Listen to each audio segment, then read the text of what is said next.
Alright, folks, this is chapter 19. Show you the disclaimer, and then back to the picture. And I'll begin. The Great Progress. Hey, are our shipments of bricks and clay powder here? Thomas said. Yes, they're laid out on the side of those kiln foundations, Officer Anatolius said. He was pointing at the piles of bricks and bags full of powder next to the kiln foundations lying along at the base of the hills. There was a road leading to them from a large shack, and some of the soldiers were working hard on transporting the bags to the shack. Thomas pointed at the piles. Are those it? No. Some guys are still bringing more bricks and clay powder on the carts from the cargo ship. Officer Anatolius said. Okay, that's good. Then let's get back to our tasks, Thomas said.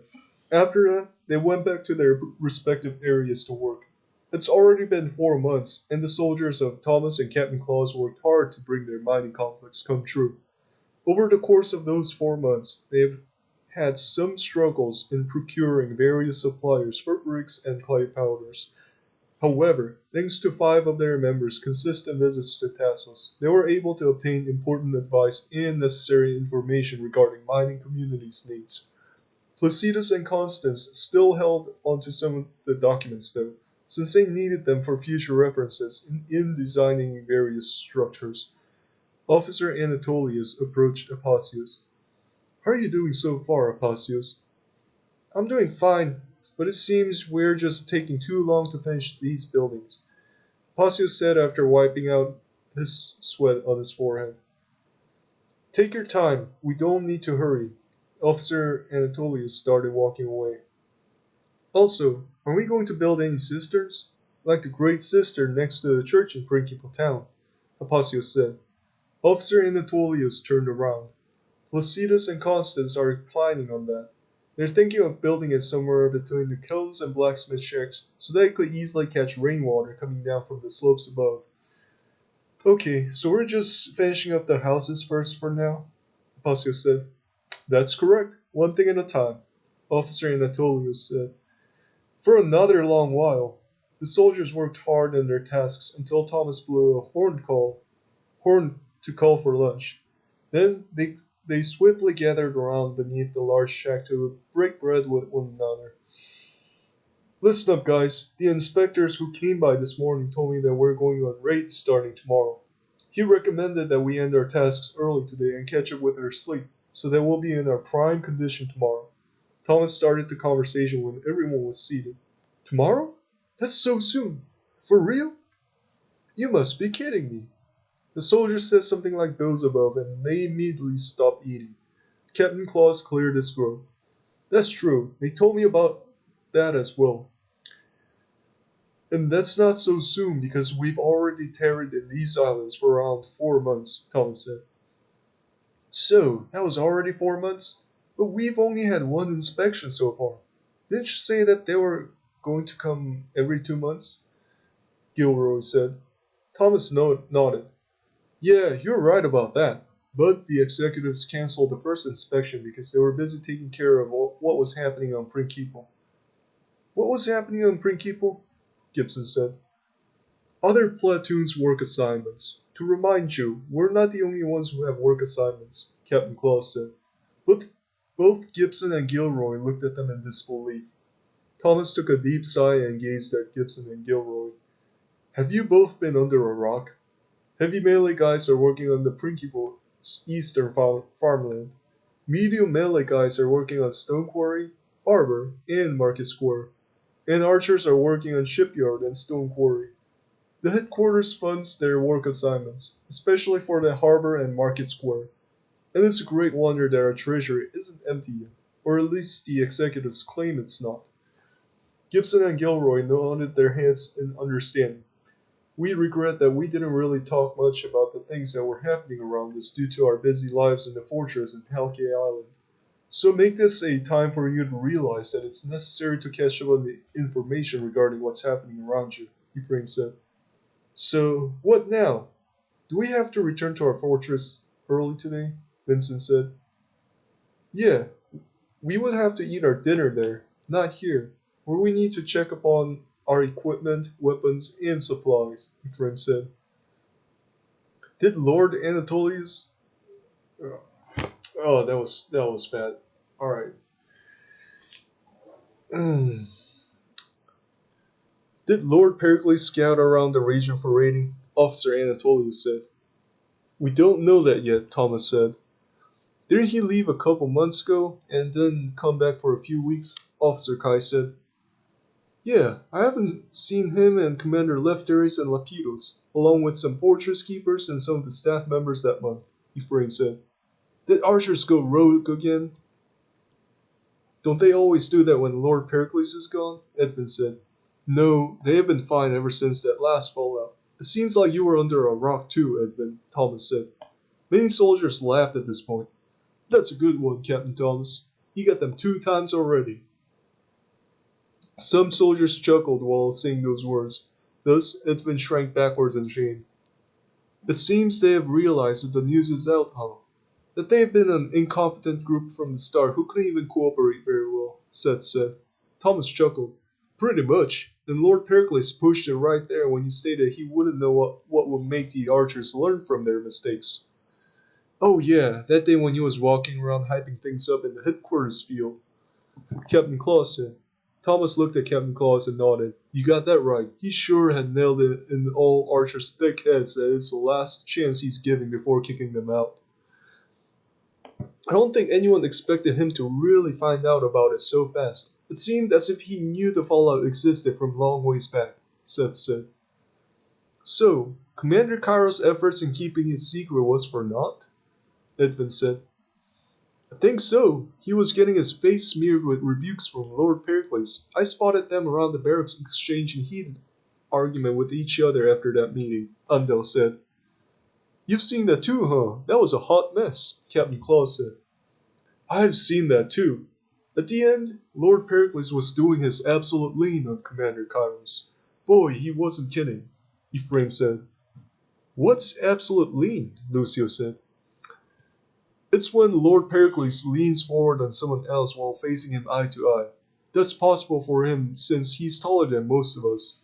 However, he doesn't do that often, so we could sense that it's something serious if he does that, Lord Ephraim said. Yeah, and if there's a wall behind the victim, then Lord Pericles shoves the victim to the wall first before doing his lean, Thomas said. Soldiers chuckled and grew into laughter for a while. It's not funny if you're in that situation. My knees tremble when he comes to face me with serious look, Captain Claus said. Captain Claus, shouldn't you have gotten over that point by now? I mean, you're a captain, one of Officer Anatolius' group mates said.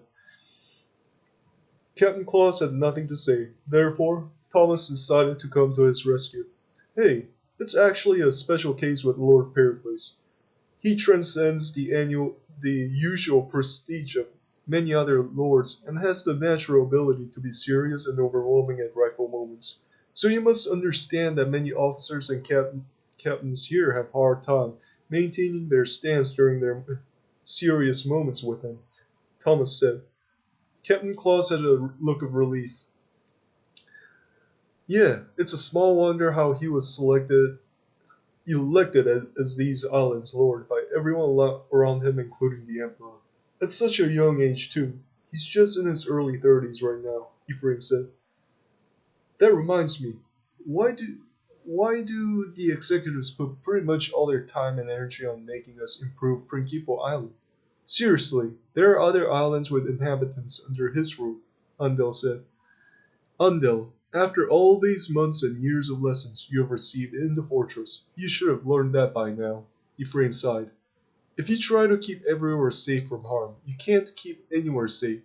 However, if we first improve Principe Island, then the inhabitants of other islands could flee to our island during times of trouble. Yes, that correlates well in Standing by Himself lesson on one of our past Saturday discussions. If you want to help someone else, then you must be able to stand by yourself before trying to help that person. In this case with the islands, we need to first improve Principe before doing anything on other islands, Thomas said. So, the executives surely wouldn't like us in setting up a mining complex over here then, right? Apacio said. Yeah, it's a pain on them.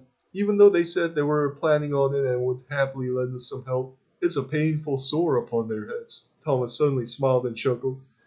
However, they don't have any other tasks in their minds at Prinkeeple. That's why they're letting us get away with it. But it still has its stipulations, which is that they're not going to give any funds for us except that 1/12 pledge, which is farce at best. Those bricks and clay powders were quite a sum then, right? Officer Anatolius said. Thomas grimaced. Yes, it cost us very much, but I still don't think those will be enough to build all those clims, so we'll let you guys know when we're in need of monetary contributions from anyone willing, Ephraim said. Ahem. Don't forget our voluntary cooperation in coming up with designs for the structures, Placido said.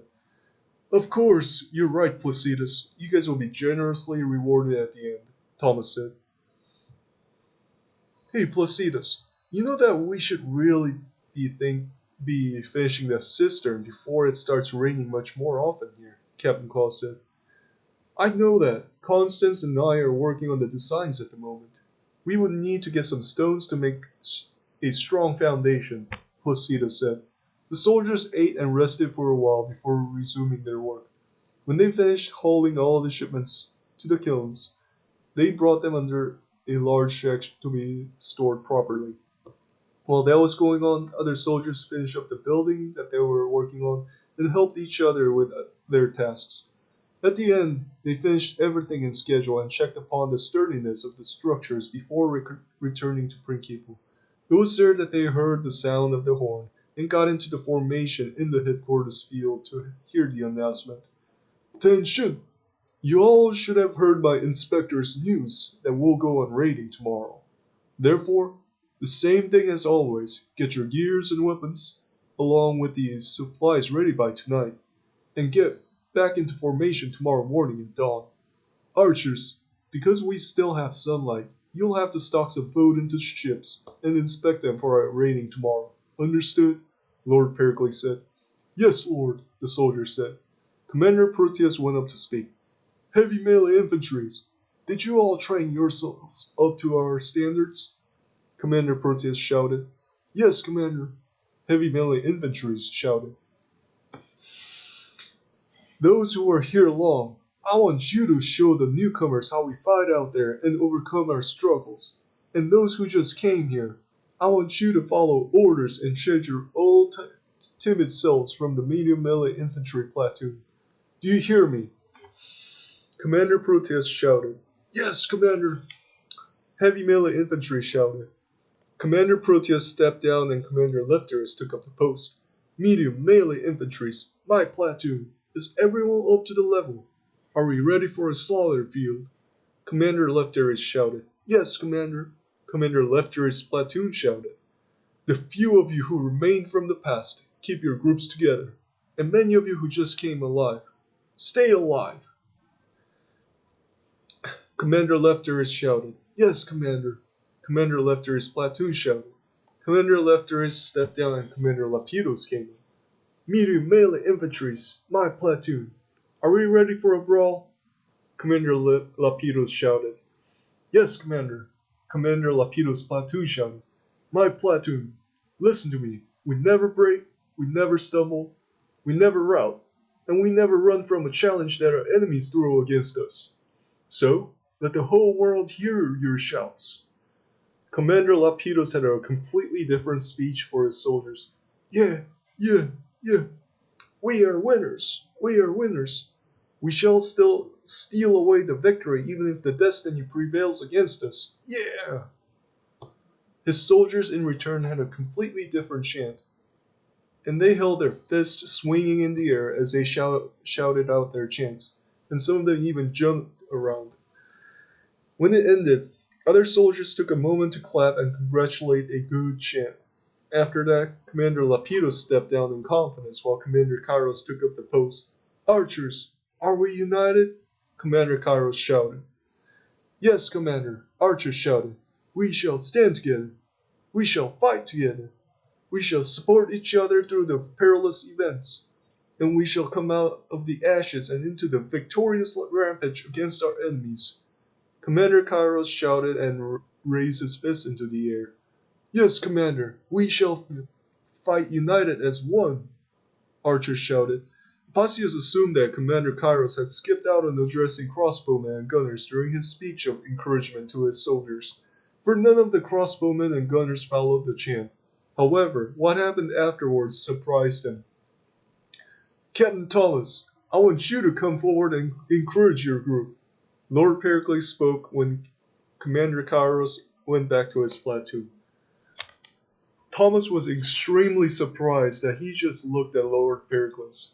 Other soldiers were surprised as well, and it seemed as if a long while had passed before Thomas slowly moved forward to the podium. When he finally got up there, he paused for some time before speaking. Crossbowmen, gunners, don't just stand there, let me hear you shout. Thomas shouted. Yes, Captain. Thomas and Captain Claw's soldiers barely shouted together. I can't hear you. We come from humble beginnings, training at the rock bottom of the society. Yet we are still here kicking, fighting against the challenges, lifting ourselves up against great odds. So let me hear you shout again. Thomas shouted louder this time. Yes, Captain.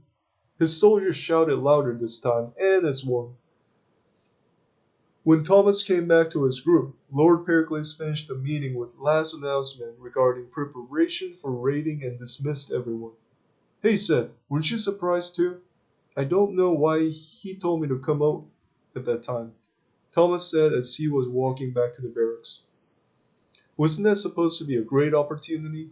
I think Lord Pericles was testing you to see if you would be ready to become a platoon leader or not, Seth said. Thomas suddenly stopped in shock. Darn it, how did I not expect that? He got me good. No, you still did really great. It was us who weren't ready for it at all, Seth said. Thanks, dude. You guys did great too. Shouting out together was more than enough, Thomas said. For that night, the fortress fell very silent thanks to soldiers sleeping early. When the day passed by, the soldiers slowly started getting up at dawn to be prepared for another journey. Alright, so that was it for chapter 19. And the next will be chapter 20, Our Struggle. Thank you for listening.